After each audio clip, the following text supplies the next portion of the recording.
So it looks like Kanye West has finally paid back Big Sean the $6 million that he owes him, allegedly, or some part of it. It doesn't look like it was paid in full. Let's talk about it. So Big Sean went on Charlamagne Tha God's new show, Out of Context, and they talked about the $6 million that Kanye West owes his protege. If you remember, a couple of years ago, Sean went on Drink Champs and he dropped this bombshell, this $6 million bombshell that Kanye West allegedly owed him. If you remember, Big Sean was discovered by Kanye. He was signed to his Good Music. And according to Sean, he helped sell millions and millions of records. He helped Kanye as a ghostwriter, helped him give feedback in the studio. But Kanye owed him a lot of money. And he only found this out when he audited Def Jam, the parent company of Good Music. This caused a back and forth between Sean and Kanye. A lot of it played out on Drink Champs. So we finally have an update of where Kanye is with his big outstanding balance. Let's take a listen.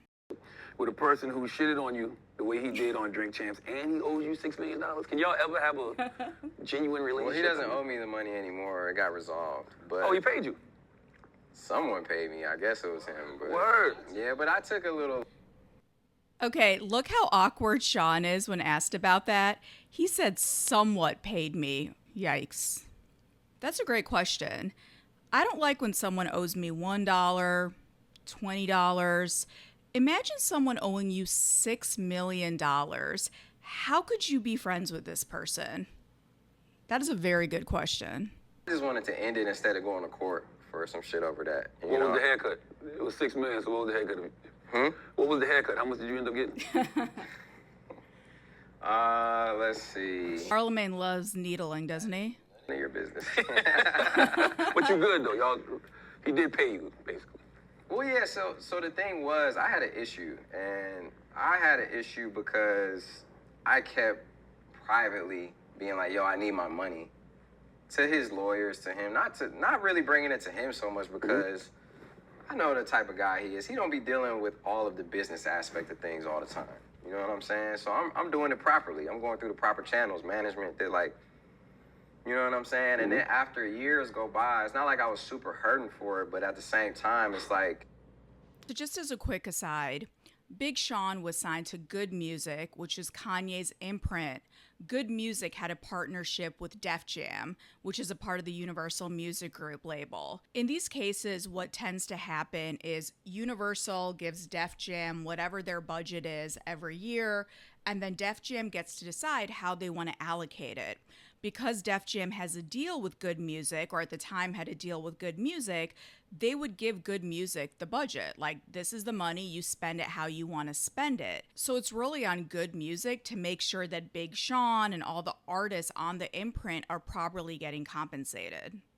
I also love how Sean mentions that Kanye isn't somebody who really thinks about money, finances. This is really common in the music business. Oftentimes when a celebrity, whether it be an artist or a producer, gets their own imprint, they're really tasked to be the creative driving force. Unfortunately, what ends up happening is the business goes to hell. And there have been a lot of instances, some that have been publicly stated and some that I know of privately, of these so-called big names that don't know how to handle their business. On paper, they're doing great things. They got platinum records, but behind the scenes, artists aren't getting paid, songwriters aren't getting paid, producers aren't getting paid. It's a really big issue in the music business. I don't want to get it misconstrued. Like, signing to Good Music was the best thing that could have happened to me in that moment in my life, period. I don't take it for granted. It was a golden opportunity signing to my favorite artist at the time and being able to sell 185 million records under Good Music. You know what I'm saying? It was a dream come true, and his only profitable artist at that. So it's like, I wore that Good Music and still do. I still fuck with the brand and what it did for me and everything. Like, and there's a part of me that will forever fuck with Ye because of that too, for signing me. You know, I'll never discount that. But at the same time, with the deal I signed, he made more money off of me, my music, than me, which is totally fine. I'm not complaining about that. It's just, welcome to the music business. Take this so much as a fact. It's just a fucking fact. So when you're owed money off of a deal that you're already getting the lesser part of it, and you're hitting, I'm hitting up Def Jam because I'm auditing Def Jam. Jeff Harleston, you know Jeff Harleston. Absolutely. I know all these people. I'm like, yo, I need my money, bro. Like, where the fuck is my money? Because I'm auditing Def Jam. Every time I audit Def Jam, there's money sitting there. And then when I really broke it down, and they were like, oh, yo, you sold 185 million records. This, I'm like, wait, this don't equate, right? Mathin'. $6 million.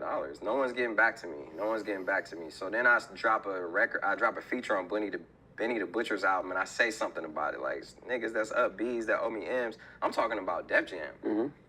And Kanye. Paid a long time ago to Good Music. Okay, I don't give a fuck. Where's my money? Oh, you gotta hit up Ye for that. Yeah. Oh, shit, okay. Ye, where's my money? You know, I'm not getting a straight answer from no one. So then I'm like, bro, y'all playing with my money. This is ridiculous. One thing about the music industry, when people want something from you, they will hit you 24/7. It doesn't matter if it's a weekday, a weekend, a holiday. We don't have business hours. Like, they will hit you at all times. When they owe you money, all of a sudden you get the out of office, somebody's on vacation, someone had a family emergency. There's a lot of just following up. I like to joke, as a freelancer, my middle name should be just following up, because so many times you do work for somebody and you have to chase your money. Now, I'm talking about nowhere near 6 million. So if I'm Sean, I would be heated, because not that he needs that money, but he's owed that money. It's his money. And it really sucks that he has to do so much follow up, and he's getting all of these like hoops that he has to jump through. And all of a sudden, no one knows the answer. After all of the times where I've sat in the studio, contributed, not got any credit on shit, which is, like I said, I'm not even complaining about that. It is what it is, but the point is, like, I need my money that's owed to me. Mm-hmm. You know what I'm saying? So that's all that was. I ended up settling because I didn't want to deal with it no more. I wanted to move past it, because that shit is all an energy, too. Mm-hmm. So, you know, and after he said what he said, and then I got back up with him after he said what he said on Drink Champs. Oh, so y'all did connect after Drink Champs? Yeah, and I'm just... In person, phone? In person. Okay. Yeah, wow. And he said, you know, he said what he said. I'm not into, like, gossip and stuff, but he said what he said, and it made me realize that I couldn't really take all what he was saying serious on that Drink Champs. Very performative. Very performative, and that's how and other things. Reasons why, like, I feel like that's what I'm not. That's what he's good at, and that I'm not so good at that. Mm-hmm. You know, because I'm like, I don't like doing things that don't feel real, or like, you know, where, you know, when we were there, it was like, oh yeah, make sure they get a picture of us leaving here so they can. I'm like, what, nigga? You saying some wild ass shit about me though? You know what I mean? Like, yeah. I hate that sucker shit. I don't like that type of shit. I don't like the type of I don't know, like. Yeah. Money in the music business is very, very funny. We joke about it in the industry about how confusing and intentionally confusing getting paid is. It's almost like the system is built to keep people miseducated, misinformed, broke. But I'm really proud of Sean for not only coming forward and telling his story, but also getting his money. We're not sure how much he got, and from just the way that he was talking and his pauses, I'm sure it was much less than 6 million. But Sean is also one of those artists where, as he said, he doesn't want this to be weighing on his mind. Going through lawsuits with Kanye, he could be stuck in court for years and end up spending more than $6 million on lawyers. Not to mention just what it does to your spirit, to your energy. Just think about how heavy that is. Sure, for Sean, he just wants to move on. And oftentimes letting things go, not holding grudges, that's invaluable. So I really commend him for being the bigger person in this situation. That said, it's really unfortunate how so many people in the music business, big artists, executives, they go around posturing how successful they are. Everyone wants to be on the Forbes list. Everyone wants to be known not just as a millionaire now, like that's not enough. It's about being a billionaire. I'm sure people are trying to be the next trillionaire. Like, nobody needs that. I think it's so sad because so many of these people, not all, but many of them became so successful off the backs of other people. and by making people sign predatory deals, bad deals, not paying people. And I think we need to start differentiating what's a good success story and a bad success story. To me, just because you made a lot of money, you're not successful if you did it by burning bridges, by hurting people, by taking food out of other people's mouths, especially someone who's supposed to be your protege or your artist. That to me is not a successful business person. You're just a creep and you're just a leech. And to me, you're no different than any of these other sort of like vultures and scavengers in the music business. It's really unfortunate because a lot of times fans, they don't know what goes on behind the scenes. And I can tell you some of your faves, some of the people who walk around on Instagram showing off their private jets and answering a fake phone made out of a stack of money, they don't pay people. And it's well known who pays people, who doesn't pay people, who's ethical, who's someone who's professional to work with, and who isn't. I could see that Sean didn't want to make this public. From what he's saying, he went through the proper business channels. He's going through lawyers. He's going through managers. If you remember his 2021 interview with Drink Champs, Sean said that his manager, who's Jay Brown of Rock Nation, looked at his Good Music deal and said, "This is the worst contract I've ever seen." Of course, as Sean has admitted in this interview, he did need that Good Music cosign. He benefited greatly from that deal, but it's so unfortunate. Like, why would Kanye make somebody, a young artist, a young kid coming out of Detroit, sign a bad deal? I don't know. I'm just one of those people who I couldn't sleep well at night knowing that I owed someone millions of dollars. And maybe that's just me, and maybe I'm a bleeding heart. I don't know. But to me, there's just something...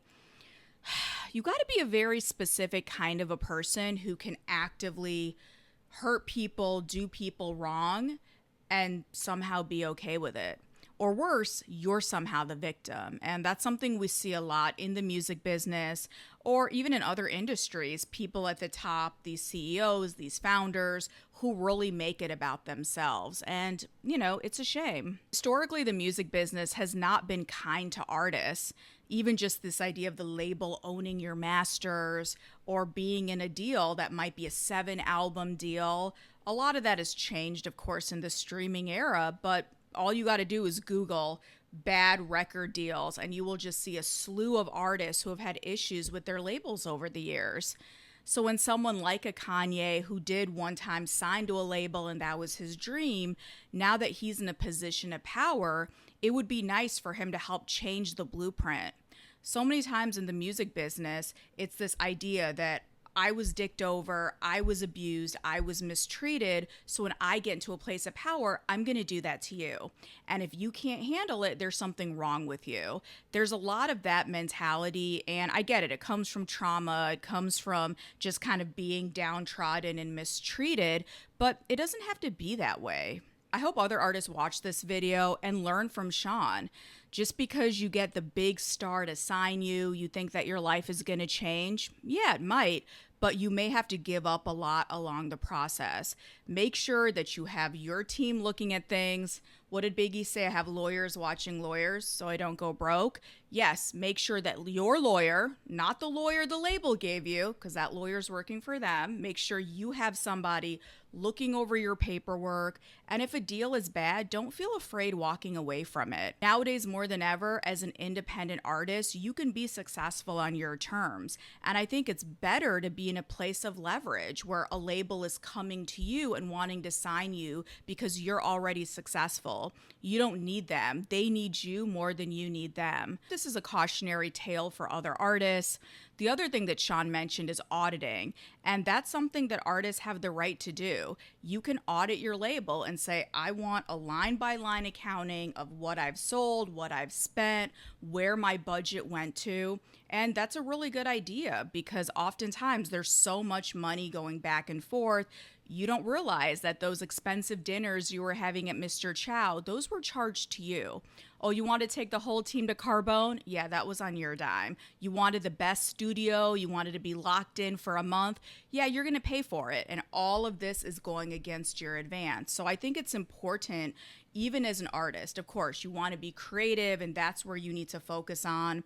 You have a manager, you have lawyers, you have agents. They should be handling the business, but don't be afraid to ask questions and also educate yourself. We know now what a lot of these standard pitfalls are for artists who sign to labels, to distributors, to whomever.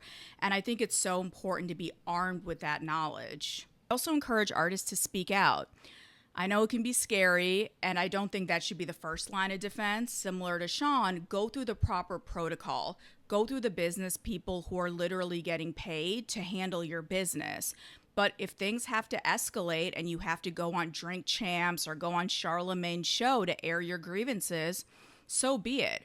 I would never say that you air your dirty laundry as the first strategy, because that's usually going to put the other person on a defense. But sometimes you've tried everything and now you need to almost publicly shame them to do the right thing. So big ups to Big Sean. I hope he's spending whatever part of that $6 million really well. He's deserved the money.